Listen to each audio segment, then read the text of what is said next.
Hello everyone. In this exercise, we will understand how to change the drawing sheet color in the Solidworks. How can this is a drawing in the Solid.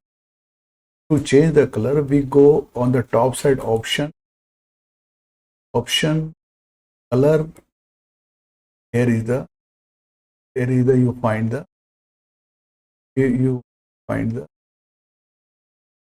drawing paper color. The colors document property system option. There is color system option. In the system option, there is a color. Color you can select from here. Drawing paper color. This is the drawing paper color. Drawing paper color. At this time it is white. Edit. Suppose I change this color. Changes. This color changes. But normally we keep the white. Option. System option. Color. In. Here is then this.